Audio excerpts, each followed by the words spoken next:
Olá, seja bem-vindo ao XamasConet, Congresso Internacional de Xamanismo na internet.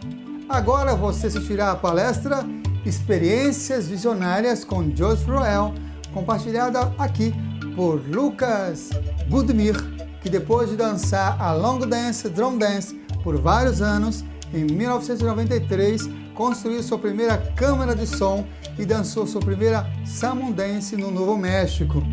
Lukas já organizou várias danças para o visionário Joseph Rael. Sua experiência e dedicação em seguir as visões de Joseph ajudou a se apaixonar pela vida. Ele agora vive na Dinamarca com Marina Budimir, trabalhando na criação da Chamber Community. Para conhecer um pouco mais sobre o trabalho de Joseph Rael, recomendamos que adquira o livro lançado em português, Cerimônias do Espírito Vivo de Joseph Rael, que pode ser adquirido em nossa loja virtual no site Consciência Próspera. Lembre-se, papel e caneta na mão, tablet ou celular para fazer suas anotações. Aproveite também e se inscreva em nosso canal. Curta e compartilhe o link deste vídeo com seus amigos. Esta é uma das formas de você apoiar positivamente este projeto. Fique agora com a fala inspiradora de Lukas Budimir, que as melhores energias cheguem até você. XamasConet, primeiro Congresso Internacional de Xamanismo na internet. Arrou, metacuye oiasim, por todas as nossas relações.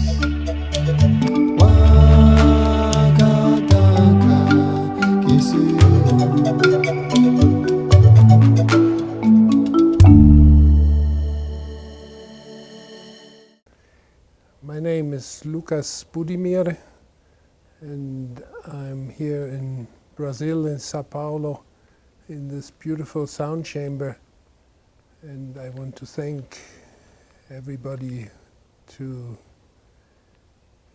be with me and to listen to what I'm going to say. And I want to thank the people who brought me here for doing that, and Samuel for giving me tobacco. Tobacco is the symbol of the heart, and I'm going to tell you a little more about that heart energy, because that's what I'm working with.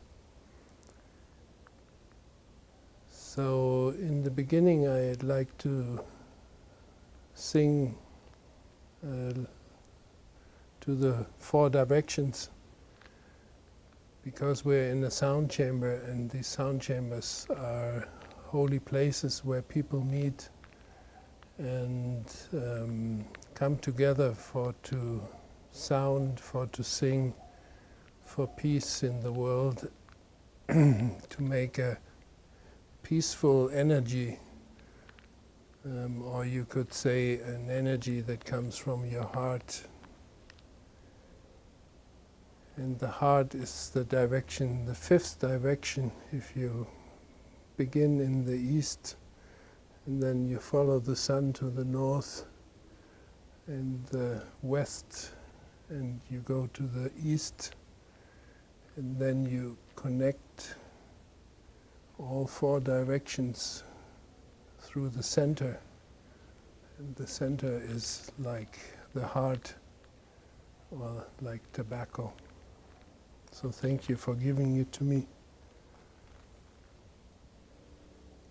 When we meet in the sound chambers, we sing Ah to the east, and we sing O to the north, and we sing E to the west, and we sing E to the south, and U for the center, and the center connects the four directions, and the center also connects the heaven and the earth.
my relations.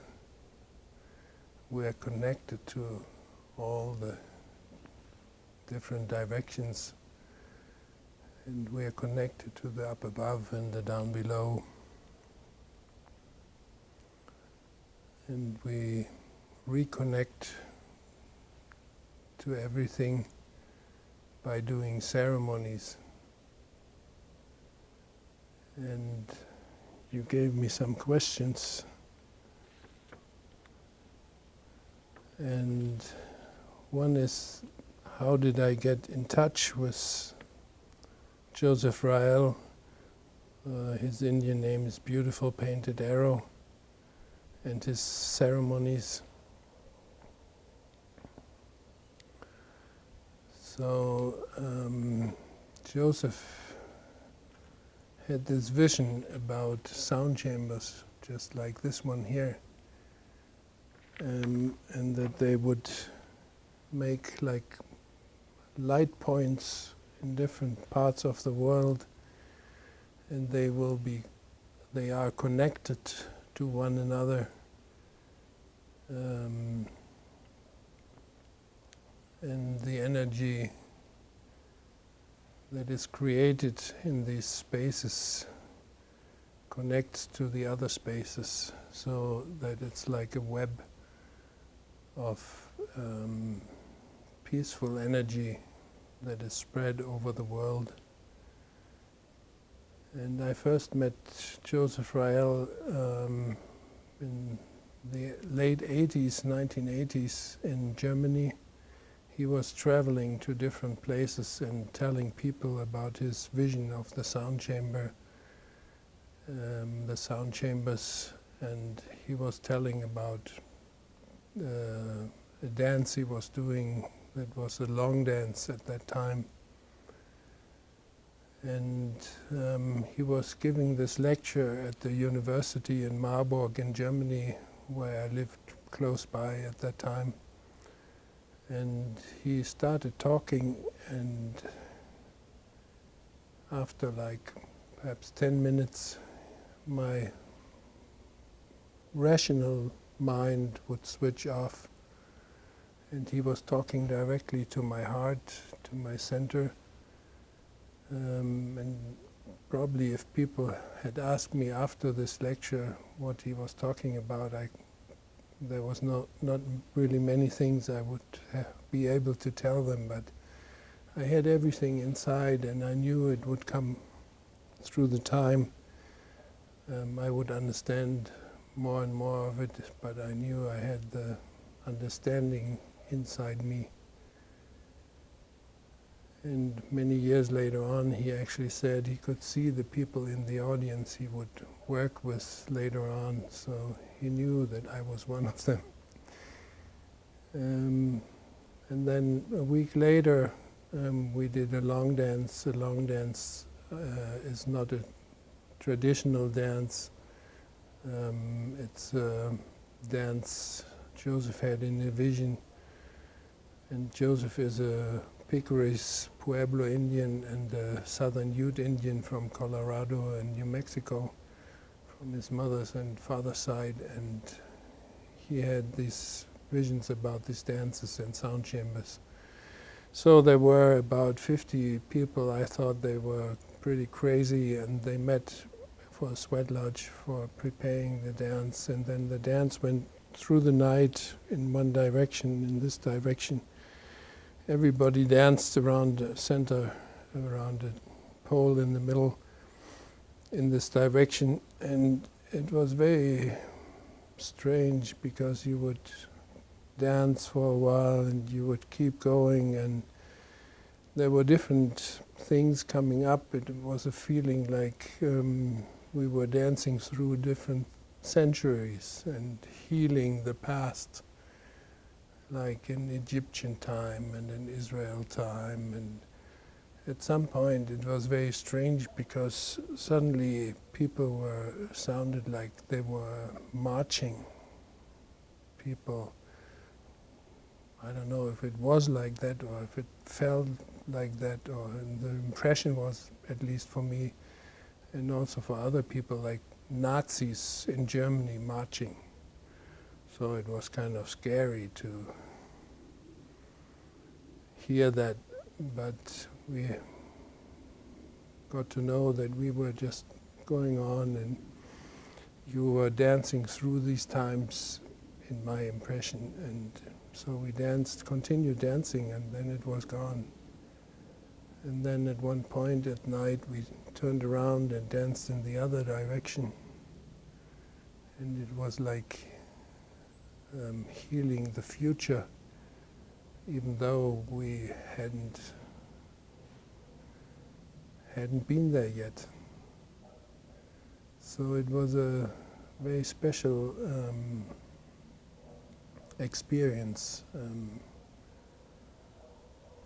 And so I continued following Joseph around, going to different places, and then in 1993, in a break of a drum dance, we were doing the drum dance as a dance where you dance back and forth to a line of feathers. And in the break, Joseph told somebody else about this dance.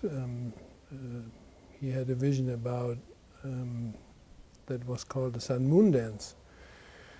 And that was going to happen 3 weeks later in New Mexico. And we were dancing in Germany, and I was listening what he was saying to this other guy, and I thought that sounds interesting. I would like to try that. And so I told my wife, and having 4 kids at that time, and we didn't really have money to do things like that, and her response was very surprising for me, because she said, "Oh yeah, that sounds like a good idea, just go." So I went to the first Sun Moon Dance in New Mexico, and I didn't really know much about the dance, but I got to know everything I had to know, and that you were not eating and drinking during these 4 days or 3 days, and 4 days and 3 nights. And it's the best way to experience it is to do it, and to put your effort into the dance. When people hear about these things, they think, you're crazy, or you're doing something strange perhaps, but what it means for me is you dance, and you dance back and forth, and you put energy in that, and then you lay down and rest, and then you dance again, and you rest, and dance again and rest, and at night you can sleep through the night. But you create a lot of energy together with the other dancers, and this energy is concentrated in the center, and you put energy in by doing physical work, and you do that for yourself, but you do it for all the directions, for all your relations. And the directions have different meanings, as everything has different meanings. And one level of understanding is that the East is the mental, and the North is the spiritual, and the West is the physical, and the South is the emotional. And we put a lot of energy in the dance, the different dances, and at the same time we're connected with our feet to the earth all the time. And you have your head in the sky perhaps, but you're always your feet on the ground. So actually you're connecting the up above and the down below, and you're working to be stronger and to be strong mental and to be strong spiritual and to be strong physical and to be strong emotional, but you don't want to be too strong in one direction. So you connect the directions through your heart, and by that you balance, because when we get too strong in one direction, for example, the mental, then we get very hard and very sharp, and we can, like cutting a knife through something. And by connecting with your heart and balancing these four directions, and the up above and the down below, you get strong without getting hard. And that's what the dances are about for me, in one understanding.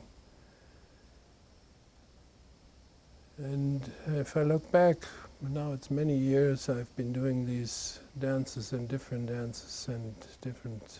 ceremonies. When I look back, it made me fall into love with life, or perhaps reconnect my love for life through doing these ceremonies and giving effort in doing them, and dancing and chiefing and doing different parts. There's different parts in the sun-moon dance, and there's different parts in the other dances, but the sun-moon dance is like one person is a chief and has an overall view, and then there's moon mothers most of the times that look after the dancers, the male and the female in the dance, and then there's people who look around the dance for the setup, that everything is the way it's supposed to be and the way it's helpful for the dancers. And then there's drummers and people who sing and drum, and they sing in a certain way, and they give the drum beat. So the dancers feel safe in this space. We dance in a circle, and the circle is protection. So nothing really can happen to you that is not supposed to happen. And people come and they dance for these 4 days or 3 nights, and they get something personal out of it, but they also do something for the whole planet, as I try to explain. There's a question here about drum importance during the dance. The drum is one thing that is nice to have, because it helps you find your own beat. It helps you to get into the rhythm, but you have to find it yourself, actually. And sometimes we do a dance and we don't have a drum, or there's different reasons why we don't have things. So the drum is on the other side like a symbol. The sound chamber here is like a drum, and the earth where my feet is on, I can dance, and you hear the sound of my feet on the ground. And when I keep doing this, you would notice a certain rhythm I'm getting, because my feet are like drumsticks on the drum, on the big drum. And now we are in the sound chamber, but at the dance, we're in the dance and in the dance circle. And if you see it, the whole earth is like a big drum. We dance and we go with one feet and then the other feet, and we don't start with the second, we start with the first one. And so you you go your way, your path, and sometimes we have pictures from the dance site, from the sun-moon dance, after the dance, and you can see the path and the grass of every dancer giving the energy into the dance. So the drum is important, but if you don't have a drum, that's fine too. You can do without it. It's a help. Sometimes we do what we call a hollow bone dance, and we just come together and we dance without drumming and without singing. I was talking about the drum, and that you drum all the time when you walk, and you dance with your feet on the drum, on the big drum, on the Mother Earth.